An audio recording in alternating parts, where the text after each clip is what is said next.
Miss universe ২০২৫ প্রতিযোগিতায় বাংলাদেশের প্রতিনিধি তানজিয়া জামান মিথিলা চূড়ান্ত মুকুট জিততে না পারলেও প্রতিযোগিতার ১৯ দিন তার জীবনে নতুন অভিজ্ঞতা এবং পরিবর্তন এনেছে।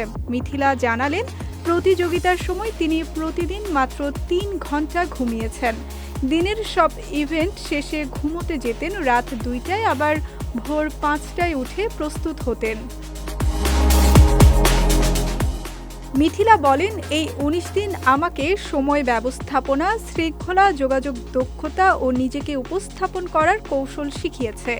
এছাড়া বহু প্রতিযোগীর সঙ্গে বন্ধুত্ব হয়েছে এবং সিস্টারহুড তৈরি করার গুরুত্ব বুঝেছি। মিস ইউনিভার্স আমাকে নতুন একজন মানুষ বানিয়েছে। মুকুট না জিতলেও দর্শকদের ভালোবাসা সবচেয়ে বড় অর্জন মনে করছেন মিথিলা। পিপলস চয়েসে সেরা ৩০-এ জায়গা করে নিয়েছেন এবং ক্লোজ ডোর ইন্টারভিউতে ১২১ দেশের প্রতিযোগীর মধ্যে ৫ম স্থান অর্জন করেছেন। মিথিলা জানিয়েছেন, দেশে ফিরে তিনি নিয়মিত সিনেমায় অভিনয়ের দিকে মন দেবেন। ইতিমধ্যেই কিছু প্রস্তাব পেয়েছেন, তবে ভালো গল্পের সিনেমায় অভিষেক করতে চান। এবারের মিস ইউনিভার্সের চ্যাম্পিয়ন হয়েছেন মেক্সিকোর ফাতিমা বোস। প্রথম রানার আপ হয়েছেন মিস থাইল্যান্ড প্রবীণার সিং।